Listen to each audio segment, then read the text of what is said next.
Hi guys, कैसे हैं। मैं बालचंद यादव आज से आपको हिस्ट्री की क्लासेस शुरू कर रहा हूँ। मैंने पिछले वीडियो में आपको बताया था कि किस तरह से आर ओ का, पीसीएस का, टीजीटी पीजीटी का सिलेबस होता है। तो इस सिलेबस के अकॉर्डिंग ही अपना जो है हिस्ट्री और ज्योग्राफी की क्लासेस शुरू करेंगे।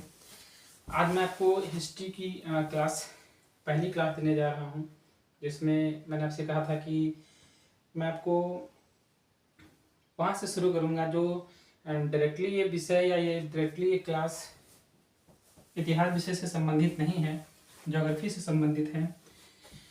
ज्योग्राफी से इसलिए संबंधित है क्योंकि हम पहले ये जानने की कोशिश करेंगे कि किस तरह से पृथ्वी पर मानव की उत्पत्ति हुई, और या यूँ कह लीजिए पृथ्वी का विकास कैसे हुआ, पृथ्वी पर जीवों का विकास कैसे हुआ, उसकी उत्पत्ति कैसे हुई, फिर इस क्रम में मनुष्य की उत्पत्ति कब हुई, और उस क्रम में हम पहुंचने के लिए हमें थोड़ा सा समय लगेगा।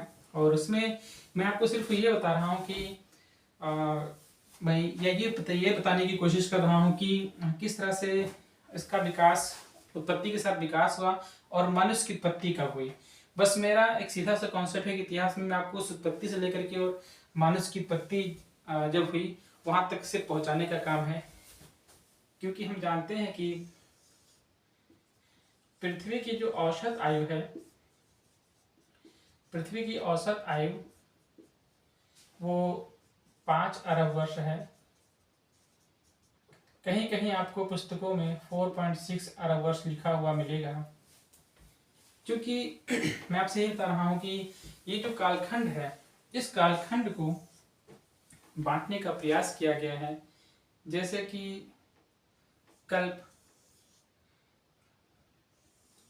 जैसे कि मान लीजिए ये महाकल्प है, महाकल्प है, और महाकल्पों की संख्या मैंने आपसे बताई थी कि 5 होती है। फिर मैंने आपसे बताया था कि इसी महाकल्प में युग आएंगे, और इन युगों की संख्या मैंने आपको 4 बताई थी।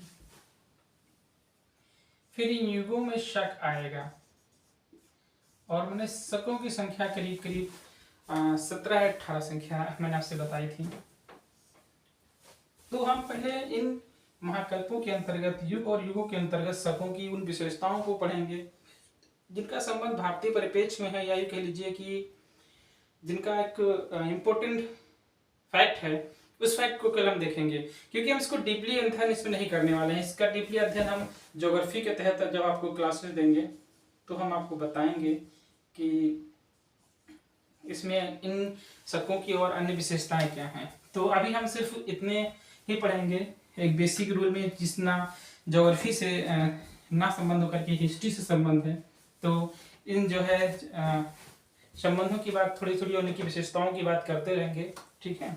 आइए हम इस पहले चैप्टर से शुरू करते हैं।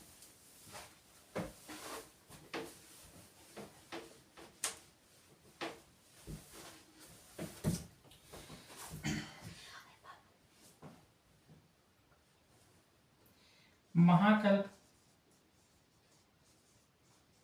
महाकल्पों को हम युग में विभाजित करेंगे और युगों को शक में या शकों में विभाजित करेंगे, शक में विभाजित करेंगे। अगर इनकी कोई विशेषता है तो उसके हम सामने लिखेंगे। पहला कल्प होगा आपका, महाकल्प होगा प्री प्लेटोजोइक,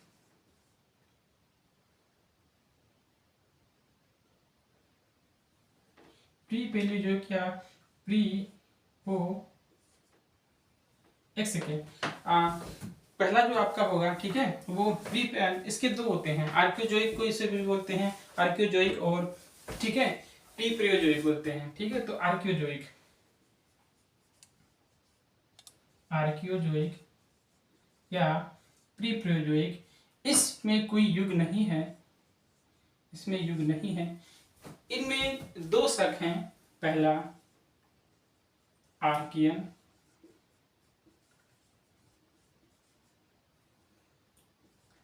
आर्कियन शक, और जो दूसरा है उसको प्री कैम्बियन बोलते हैं।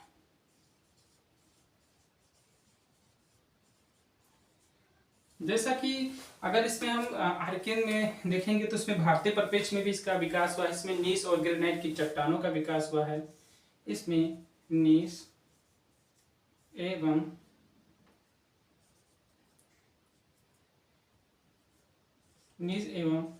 ग्रेनाइट की चट्टानों का विकास हुआ है।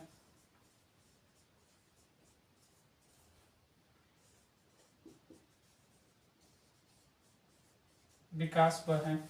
प्री कैम्ब्रियन काल में भी आप देखेंगे भारत में देखिए इसके अलावा भी आर्कियन में और भी बहुत सारी विशेषताएं हैं। ऐसा नहीं कि आर्कियन में सिर्फ यही दो मात्र विशेषताएं हैं। क्योंकि परीक्षा की दृष्टि से या यूपीएससी और पीसीएस यूपीपीएससी और यूपीएससी ये कह लीजिए आरओ के हैसियत से इस तरह से कुछ इंपॉर्टेंट है, इस वजह से आपके सामने है। इसके अलावा इसमें और भी बहुत सारी विशेषताएं हैं। और हाँ, इन विशेषताओं के साथ साथ आप हो सके तो इसे एक नोट डाउन भी बनाते ही आपके नोट्स में काम आएगा, हिस्ट्री के नोट्स में भी काम आएगा, ठीक है। और ग्रेनाइट की चट्टानें और नीस की चट्टानें, ठीक है, हो सके तो उनके बार मैपिंग करिए आप। जब आप मैपिंग करेंगे तो हिस्ट्री के साथ साथ आपका ज्योग्राफी का पार्ट कहीं ना कहीं तैयार होता रहेगा। और कुछ अपनी उन विशेषताओं को भी आप बढ़ा करके लिख सकते हैं जो आपकी परीक्षा के दृष्टि से इंपॉर्टेंट है। प्री कैम्ब्रियन युग में देखिए अरावली। अब अरावली भारत में देखिए, आप जब आप मैप देखेंगे तो यहाँ राजस्थान वाला जो एरिया होगा, ठीक है, राजस्थान वाला जो एरिया होगा वहां पर जो है इन चट्टानों का विकास हुआ है, ठीक है। अरावली और धारवाड़ की चट्टानों का विकास हुआ है। तो इस युग में या इस शक में अरावली एवं धारवाड़ की चट्टानों का विकास हुआ है।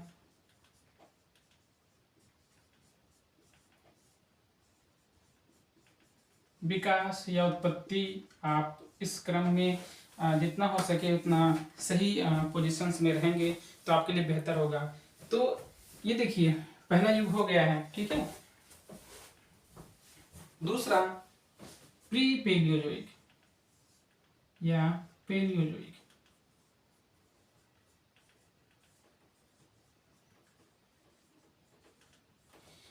ये आपका प्राथमिक युग है या इसी को हम प्रथम युग बोलते हैं। ये आपका 6 भागों में है। 6 भाग। इसका जो पहला भाग है ये कैम्ब्रियन युग है, कैम्ब्रियन युग। इसका जो दूसरा भाग है इसको बोलते हैं ओर्डोविशियन।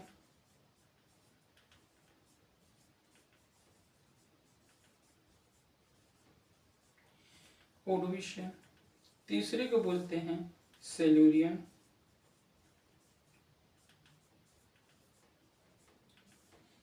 चौथे को बोलते हैं, देखिए आर्कियन, इसमें भी कुछ विशेषताएं हैं। अगर इनकी विशेषताएं आप लिखना चाह रहे हैं तो कैम्ब्रियन की जो विशेषता है इसमें, ठीक है, विंध्यन पर्वत श्रेणी। विंध्यन पर्वत श्रेणी। विंध्यन पर्वत श्रेणी मैंने आपको फिर मैपिंग में लिस्टेड आप कर सकते हैं कि किस तरह से विंध्यन पर्वत श्रेणी का विकास हुआ है। जैसे कि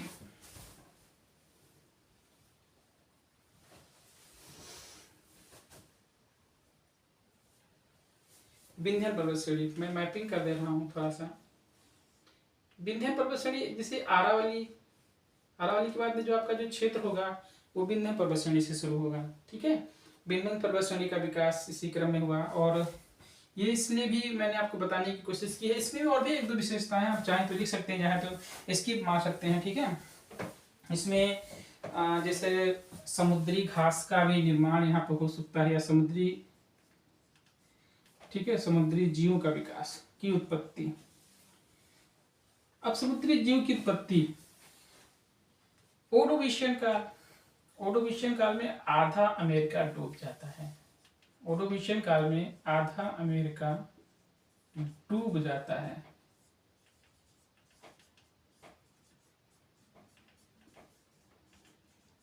आप जब ऐसे मैप बनाएंगे तो वर्ल्ड मैप में ऐसे यहाँ पर आपको ऐसे अमेरिका होगा, ठीक है, दक्षिणी अमेरिका, ऊपर उत्तरी अमेरिका होगा, नीचे दक्षिणी अमेरिका होता है, ऊपर उत्तरी अमेरिका होता है। इसमें तो आधा अमेरिका डूब जाता है। जैसे आप देखेंगे रॉकी और एंडीज की पर्वत श्रेणियों का किस तरह से निर्माण होता है।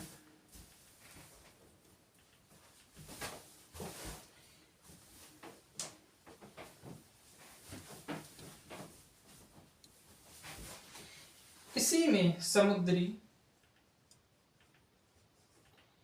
घास का समुद्री घास की उत्पत्ति एवं विकास होता है। अभी हाल ही की लाइव क्लासेस में मुझसे पूछा गया था कि किस तरह से जब अगर जीवों की उत्पत्ति पहले हुई तो घास की उत्पत्ति बाद में क्यों हुई। तो क्योंकि इन्हीं जीवों का ही तो भोजन है समुद्री घास है। क्योंकि ये समुद्री जीव हैं तो उनको भोजन प्राप्त करने के लिए इन्हीं समुद्री जीवों या घासों पर निर्भर करना पड़ता है। तो मैं आपको ये बता दूं कि किस तरह से मनुष्य प्रथम या पहले उत्पादक नहीं था, सिर्फ उपभोक्ता था। तो उपभोक्ता में वो हम ये समझ लीजिए नरभक्षी मानव भी थे। बाद में भी आपको जावा पीकिंग मानव में पढ़ाएंगे। तो हम भी कुछ इसी तरह से उत्पादक नहीं थे, तो उपभोक्ता में हमने भी किस वस्तुओं का यूज किया हुआ आप अच्छे से जानते हैं भी, ठीक है। सेल्यूरियन काल, इसमें ये मछली की उत्पत्ति हुई है, मछली वर्ग की, ठीक है। इसको यहाँ मछलियों की उत्पत्ति हुई है, ठीक है। मछलियों की उत्पत्ति सेल्यूरियन काल में हुई है, ठीक है। इसके बाद में देखिए आर्कियन, प्री कैम्बियन, कैम्बियन, ओरोविशियन, सेल्यूरियन, ठीक है। इसके बाद में हम लोग पढ़ेंगे डियोनियन।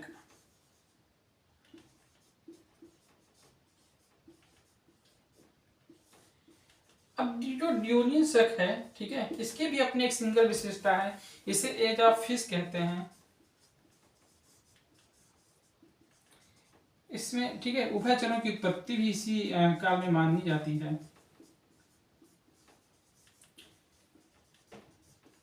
उभयचरों की उत्पत्ति, उभयचर वो होते हैं जो पानी और जल और स्थल, यानी जल और स्थल दोनों पर भी रह सकते हैं, ठीक है। डियोनियन के बाद में आप पढ़ेंगे पांचवा कार्बोनिफेरस।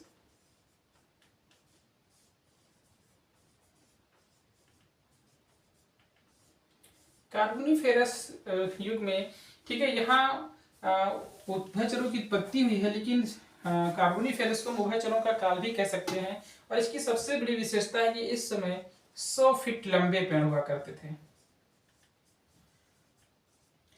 लंबे पेड़ या पौधे हुआ करते थे, ठीक है। देखिए इसको हम कोयला युग भी बोलते हैं, कार्बोनिफेरस को हम कोयला युग भी बोलते हैं, ठीक है। क्यों? क्योंकि हमने आपको क्लासेस में बताया है कि ये जो कार्बोनिफेरस युग है इसमें बहुत बड़े बड़े पेड़ होते थे। पृथ्वी में भूगर्भिक हलचल होती है जिसकी वजह से इन पेड़ों गिर जाते हैं, गिरने के बाद में पेड़ से दब जाते हैं या दफन हो जाते हैं। जब पेड़ दफन हो जाते हैं फिर इन्हीं से या इन्हीं की वजह से इनका निर्माण होता है, कोयले का निर्माण होता है। हाइड्रोकार्बन्स भी इन्हीं पौधों से या जीवों की हड्डियों से या इन सब के दब जाने से इसका विकास होता है। मैंने आपसे बताया था कि किस तरह से जब भी कोई देश में जब माइंस हमें जो मिलती है जिनमें से हम पेट्रोल वगैरह या डीजल वगैरह ये सब निकालते हैं, तो उसमें से सबसे पहले एनजी निकाली जाती है, नेचुरल गैस।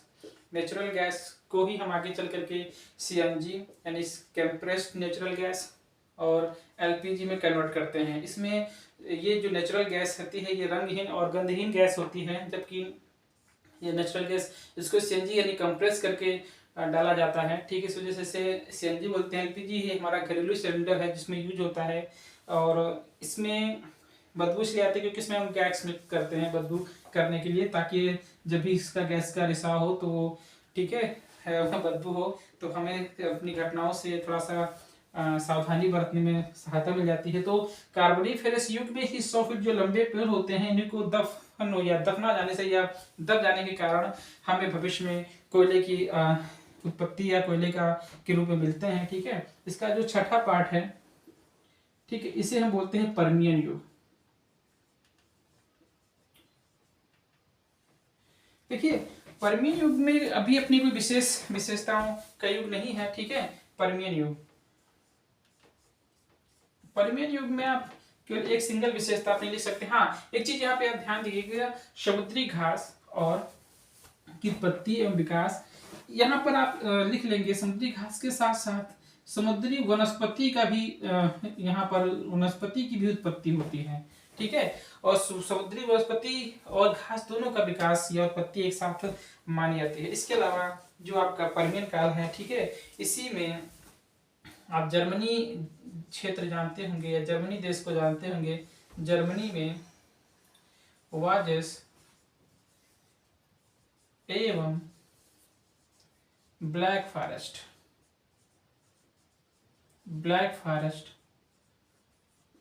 जंगलों का विकास हुआ या उत्पत्ति हुई। तो यहाँ पर एक बार फटाफट आप रिवीजन कर सकते हैं, ठीक है, कि किस तरह से ये उभयचरों का युग है, ठीक है। तो थोड़ा सा ध्यान दे लीजिए कि आर्कियोजोइक जो महाकल्प है इसमें कोई भी युग नहीं है और इसके दो शक हैं, आर्कियन और प्री कैम्बियन। इसकी जो अपनी विशेषता है नीस और ग्रेनाइट की चट्टानें। प्री कैम्बियन युग में आरावली और धारवाड़ी की चट्टानों की उत्पत्ति और विकास होता है, जबकि दूसरा हमारा जो महाकल्प है पेलियोजोइक, ये हमारा प्राथमिक या प्रथम महाकल्प है। इसमें कैम्बियन युग या कैम्बियन शक में भारत में विंध्य पर्वत श्रेणी और समुद्री जीवों का विकास होता है। विंध्य पर्वत श्रेणी और ये जो अरावली पर्वत श्रेणियां हैं, इसमें हम आपको कुछ अलग से विशेष बताएंगे कि किस तरह से गुजरात से, जब ज्योग्राफी पढ़ेंगे तो गुजरात से ये विंध्य पर्वत श्रेणी और 600 किलोमीटर तक आपका चलता है और दिल्ली के दक्षिण वाले क्षेत्र पे खत्म होता है। तो ये सब हम बात करेंगे वहां पर। ओडोविशियन काल, हम इसमें आपको बताया कि किस तरह से आधा अमेरिका डूब जाता है और आधा अमेरिका डूबने के बाद में आगे चल करके किस तरह से रॉकी और एंडी की पर्वत श्रेणियों का विकास करेगा, ठीक है। यही आधा अमेरिका डूबने के बाद में आप देख रहे होंगे जो चिली प्रदेश है या पेरू के आगे वाला हिस्सा, ठीक है, वो समुद्री भाग से डूब जाता है, समुद्री पानी से डूब जाता है। इसी समय समुद्री घास की उत्पत्ति और विकास होता है, ठीक है। सिलियन काल को हमने इसलिए केवल एक विशेषता लिखी क्योंकि हमें कई बार पूछा जाता है कि मछलियों की उत्पत्ति कब हुई। तो मछलियों की उत्पत्ति तो आपकी यहाँ हो चुकी है, ठीक है, मछलियों की उत्पत्ति आपकी ओर्डोविशियन काल में हो चुकी है, लेकिन ठीक है, सॉरी, मछलियों की उत्पत्ति नहीं, वहाँ डियोनियन, ठीक है, डियोन का सेल्यूरियन काल में, ठीक है, उत्पत्ति हो चुकी है, ठीक है। किसकी उत्पत्ति हो चुकी है? मछलियों की उत्पत्ति हो चुकी है, लेकिन वास्तव में, ठीक है, जैसे मैंने आपको यहाँ 1 से 2 जीएस मैंने स्किप मारे हुए हैं कि किस तरह से मेरुदंड वाली मछलियों का विकास हो जाएगा और ओर्डोविशियन काल में उत्पत्ति हो जाएगी। सिल्यूरियन काल में इसी मेरुदंड का और विकास होगा, उनकी उत्पत्ति भी यही मानी जाती है प्रॉपर तरीके से। लेकिन डियोनियन काल में एज ऑफ फिश, मछलियों की बहुत मात्रा होती है, मछलियों बड़ी बड़ी मछलियां होती हैं, ये कह लीजिए मछलियों का युग माना जाता है, ठीक है।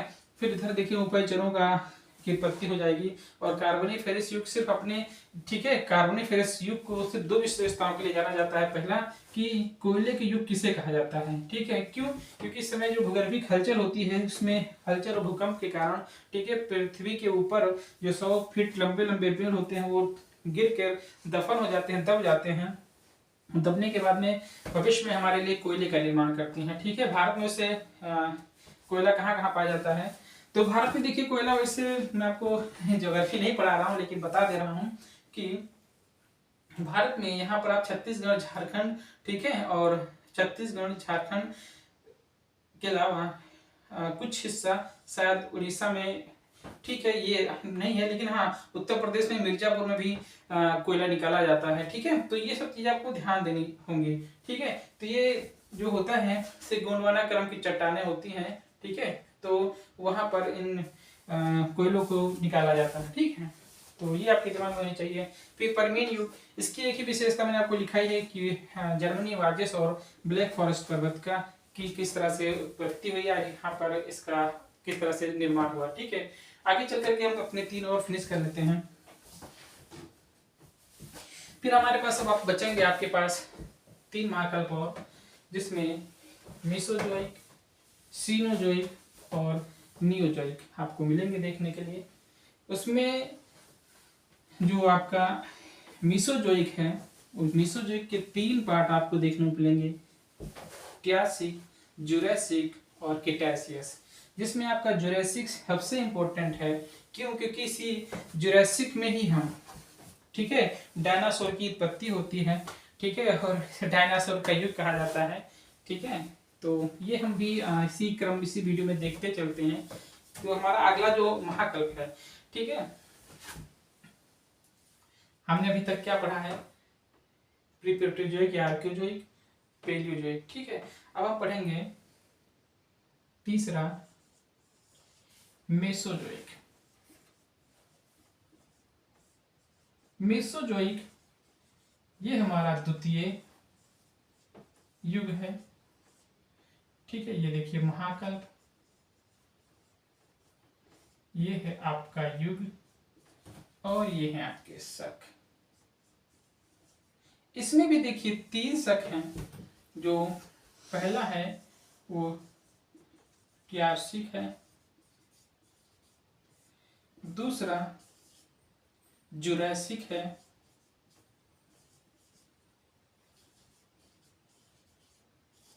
तीसरा क्रिटेशियस है।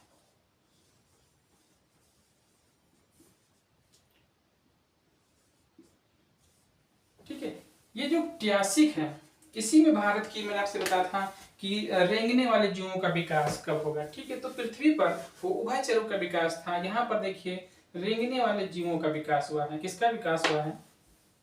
यहाँ पर रेंगने वाले जीवों का विकास हुआ है।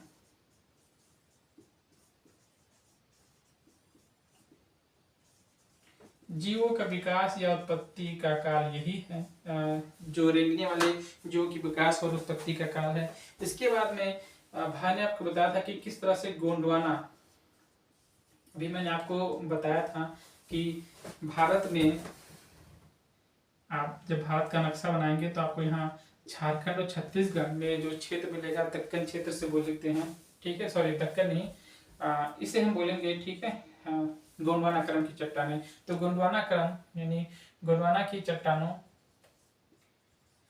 का विकास एवं उत्पत्ति का काल,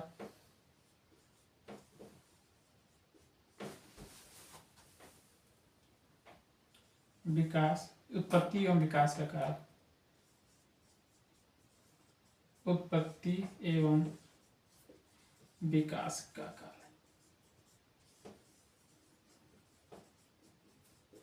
इसके अलावा जो देखिए, इसके अलावा आप चाहें तो और भी इंपॉर्टेंस इसमें लिख सकते हैं, ठीक है। आप जब नोट्स बना रहे होंगे इस वीडियो को देख करके, तो आप और भी बुक्स पढ़ करके इस पार्ट को फिनिश आउट कर सकते हैं, ठीक है। लेकिन इसी में देखेंगे हम आपको एक इम्पोर्टेंट और लिखवा दे रहे हैं कि प्रोटीजोरिया या जोरिक, ठीक है। प्रोटी जो देखिए इसको बोलते हैं, नहीं, इसको प्रोटोजोरी भी बोलते हैं, इसको, हाँ, प्रोटीथोरिया। प्रोटोथोरिया एक स्तनधारी वर्ग का उदय होता है, ठीक है। तो सर्वप्रथम स्तनधारी का वर्ग का उदय कहाँ हो रहा है? का उदय या उत्पत्ति, ठीक है। जुरासिक काल में सिर्फ एक हमें लिखना है, आप चाहें तो और इसकी लिख सकते हैं। जुरासिक में ही कंगवारों की उत्पत्ति होती है,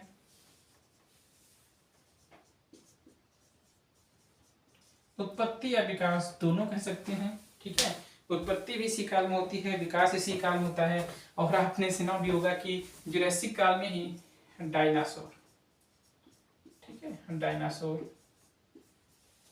की उत्पत्ति एवं विकास का काल, ठीक है। क्रिटेशियस, देखिए कभी कभी आपसे पूछ लेगा कि डायनासोर का काल क्या था या डायनासोर की उत्पत्ति, तो दोनों एक ही है, जुरासिक है। उसमें बहुत बड़े बड़े जानवर होते थे। जुरासिक में डायनासोर आप जानते हैं कितना बड़ा होता था, ठीक है। अमूमन उसकी लंबाई और उसका आकार देख करके, ठीक है। तो खैर डायनासोर विलुप्त हो गए हैं। आगे एक सेकंड के लिए लिखते हैं, ठीक है। फिर क्रिटेशियस युग में देखो, क्रिटेशियस युग की कुछ अपनी एक विशेषताएं हैं, लेकिन मैंने आपको सिर्फ यहाँ पे मैं आपको एक विशेषता बताऊंगा, ठीक है। एक क्रिटेशियस युग की भारत में देखो, हम सिर्फ ये कोशिश करते हैं कि भारत से रिलेटेड डेटा आपका मिस ना हो, ठीक है, किसी भी काल का, ठीक है। तो किसेसियस, इसी में देखो ज्वालामुखी, मैं आपको सिर्फ भारतीय पक्ष में बताऊंगा कि जिस तरह से काली मिट्टी का निर्माण कर सकता, काली मिट्टी के निर्माण का युग या काल, इसी क्रम में, ठीक है, इसी क्रम में भारत में आप महाराष्ट्र वाला क्षेत्र देखे होंगे, महाराष्ट्र वाला क्षेत्र, यहाँ पे एक जगह है लोनार वाला, ये लोनार की, ठीक है, लोनार की खाड़ी, लोनार की खाड़ी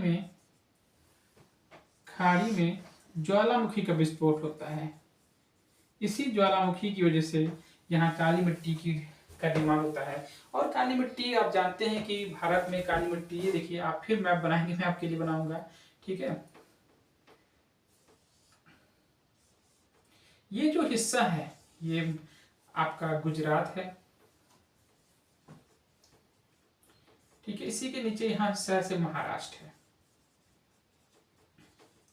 तो उसमें गुजरात नहीं हुआ करता था, सिर्फ महाराष्ट्र की बात करेंगे आपसे। तो इस वाले क्षेत्र में ये जो हिस्सा है ये आपका काली मिट्टी का क्षेत्र है, ठीक है। और यहाँ कपास का उत्पादन होता है। किसका उत्पादन होता है? उच्चतम मात्रा में उच्च क्वालिटी का कपास पैदा होता है। जिस बार जो है महाराष्ट्र में प्याज की खेती ज्यादा हो जाती है, या फिर यूं कह लीजिए कि इस वाले भाग में, ठीक है, यानी महाराष्ट्र का पूर्वी और दक्षिणी जो क्षेत्र हैं, यहाँ पर केले की खेती का अगर क्षेत्र बढ़ जाता है तो उस बार गुजरात कपास में नंबर 1 हो जाता है। जिस बार, ठीक है, गुजरात कपास में नंबर 1 पर हो जाता है। लेकिन जिस बार महाराष्ट्र में केले की खेती और इसके अलावा प्याज या उस पे वहाँ पे लहसुन की भी खेती होती है, इसका दायरा बढ़ जाता है, तो ठीक है, घट जाता है, तो उस बार कपास में महाराष्ट्र नंबर 1 पर हो जाता है। ये काली मिट्टी का क्षेत्र है, आप थोड़ा सा ऐसे ध्यान में रखेंगे, ठीक है। जब हम ज्योग्राफी पढ़ेंगे तो इस बारे में विस्तार से बात करेंगे, ठीक है।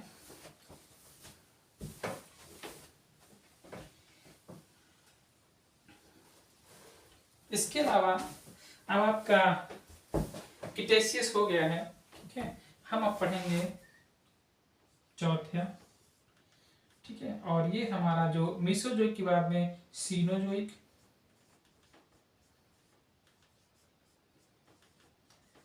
सीनोजोइक, इसमें भी आप इसके 5 पार्ट हैं। मैं इसमें बहुत ज़्यादा आपको विशेषताएं लिखाने नहीं पसंद है मुझे, सॉरी, मैं लिखाऊंगा नहीं, क्योंकि फिर पूरा ज्योग्राफी का पार्ट हो जाएगा। ये इसका तृतीय भाग है और इसके टोटल 5 भाग हैं। पहले को हम देखिए, यहाँ पे आपके जो तीनों हैं इसमें सबसे ज्यादा प्रोटोथीरिया का उदय, ये थोड़ा सा देख लीजिएगा नाम, अगर कहीं मुझसे गलत हो गया हो इस गाइड में, ठीक है। और ये जो सीनोजोइक है, ठीक है, इसका तीसरा काल, इसके 5 भाग हैं। और यहाँ क्रिटेशियस में काली मिट्टी, ये आपके लिए इंपॉर्टेंट रहेगा, ठीक है। और रेंगने वाले जीव, इसका भी आप थोड़ा सा दिमाग में रखिएगा, ये थोड़ा सा इंपॉर्टेंट है, ठीक है, आरओ के लिए, ठीक है, आरओ के लिए सब इंपॉर्टेंट है ज्योग्राफी के, ठीक है, बेसिक पॉइंट्स है। इसके बाद हम देखेंगे सीनोजोइक में पेलियोजोइक,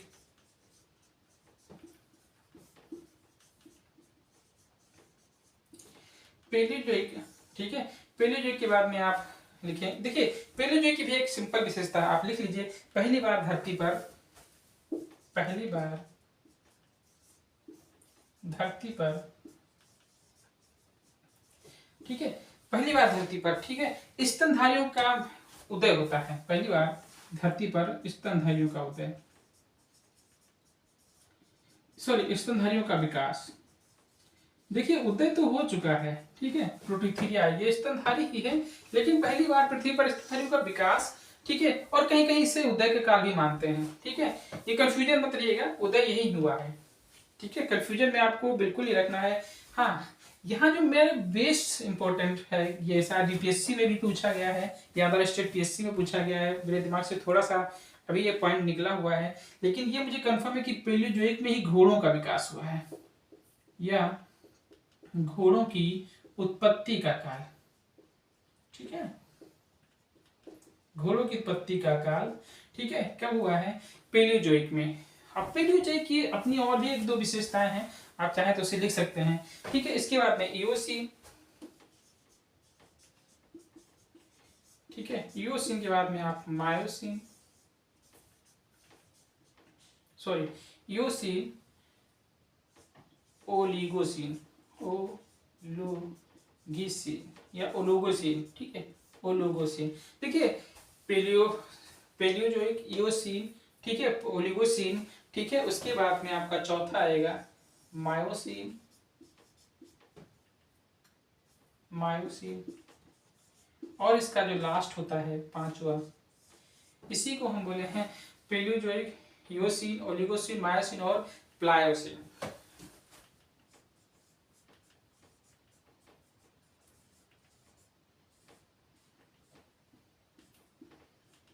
देखिए इसमें मैंने आपको दो विशेषताएं जो दिखाई हैं ये बहुत इंपॉर्टेंट हैं, ठीक है। अब थोड़ा सा आप अपने दिमाग का इस तरह से भी इस्तेमाल कर सकते हैं, या थोड़ा सा इस समय समझ सकते हैं जिस तरह से मैं आपको यहाँ थोड़ा सा कोशिश करूंगा बताने की, बहुत ज़्यादा डीपली नहीं पढ़ा रहा हूँ, सिर्फ ये बताने की कोशिश कर रहा हूँ। देखिए मैंने आपसे कहा था ना कि इतिहास समझने के लिए ज्योग्राफी सबसे महत्वपूर्ण है। जब तक आप ज्योग्राफी के बारे में नहीं जान पाएंगे, इतिहास के बारे में इतना आसानी से आप नहीं जान पाएंगे, ठीक है। ऐसे भारत का मैप बनाएंगे, सॉरी, ठीक है, ये देखिए भारत के उस पार तीन, ठीक है, थोड़ा सा मैंने हट के बनाया हुआ ऐसे यहाँ पर है, ठीक है मैं आपको उसे समझाने के लिए ऊपर बना रहा था, ठीक है। तो ऊपर वाले को और ये, और इसके बाद मेन हिमालय, तो काराकोरम, उसके बाद में जास्कर, लद्दाख और जास्कर,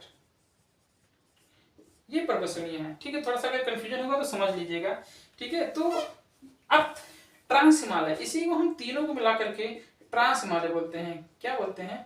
ट्रांस हिमालय। ट्रांस मतलब पार, पार हिमालय। इसके बाद देखिए मुख्य हिमालय, ये यहां से यहां तक जो 2500 किलोमीटर है, ठीक है, इधर से नंदा देवी से और आपका इधर, ठीक है, ये इसी पर ये 2500 किलोमीटर की रेंज है, तो ये आपका मुख्य हिमालय है। इसके बाद में मध्य हिमालय, फिर उसके बाद में इस तरह से शिवालिक की पहाड़ियां आपसे मिलेंगी, तो ये इसमें कंफ्यूजन मत होइएगा। तो हम यहाँ पर देखेंगे यो सीन है, ये ट्रांस हिमालय जो आपका है, बृहद, ये पार हिमालय की उत्पत्ति या विकास, तो यहाँ ट्रांस हिमालय, ट्रांस हिमालय की उत्पत्ति एवं विकास। इसके अलावा अब ओलिगोसीन, यहां पर देखिए मुख्य हिमालय की का, ठीक है, ट्रांस हिमालय के बाद में आपको बृहद हिमालय, यहां आपकी बृहद हिमालय,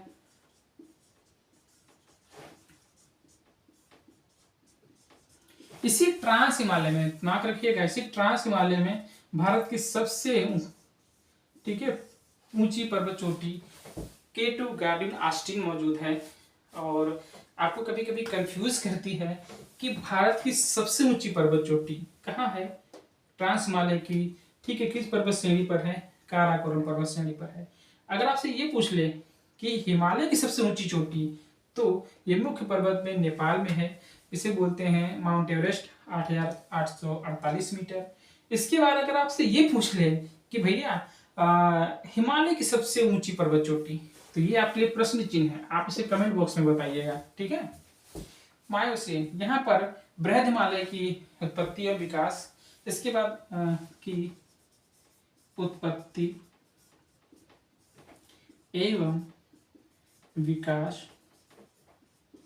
इसके अलावा मध्य हिमालय के, बृहद हिमालय के बाद में जो मध्य हिमालय का विकास इसमें होगा, ठीक है, मध्य हिमालय का विकास, ठीक है। मध्य हिमालय के साथ साथ इसमें, ठीक है, फिर आप देखेंगे इसी में शिवालिक हिमालय के भी विकास इसी में होगा, ठीक है, इसी के साथ में यहाँ पर, ठीक है, शिवालिक हिमालय का भी विकास होगा। प्लायोसीन काल, इसे मानव युग कहा जाता है। मानव की सर्वप्रथम उत्पत्ति यही होती है, ठीक है। कहाँ पर होती है मानव की उत्पत्ति?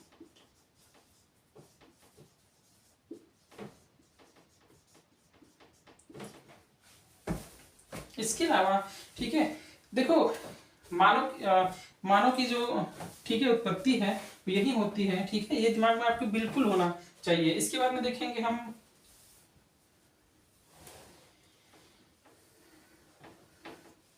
यहाँ पे थोड़ा सा मिटाने की कोशिश कर रहे थे लेकिन अब नहीं मिटाएंगे।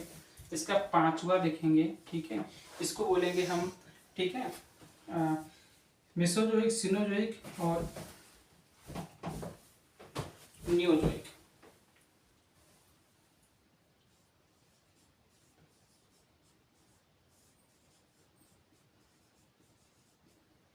देखो नियोजोइक के 2 पार्ट होंगे। मैं आपको वहां से विशेषताएं लिख रहा हूँ, थोड़ा सा नोट करिएगा। थोड़ा सा झुकने में हो सकता है, बोर्ड आपको ना दिख रहा हो, ठीक है।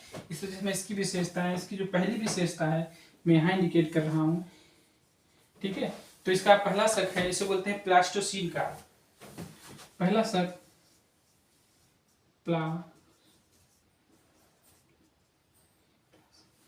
प्लायोसीन। प्लायोसीन आपका हो चुका है। इसको बोलेंगे प्लेस्टोसीन। प्लेस्टोसीन ये 4 लाख से, ये 4 लाख से प्रारंभ होगा, ठीक है। सॉरी 10 लाख से प्रारंभ होगा और 10,000 वर्ष तक चलेगा। इसका जो समय काम है वो 10 लाख से प्रारंभ होता है और 10,000 वर्षों तक चलता है, ठीक है। इसके बाद में देखेंगे आप इसका दूसरा पार्ट, इसको बोलते हैं प्लेस्टोसीन, इसको बोलेंगे होलोसीन।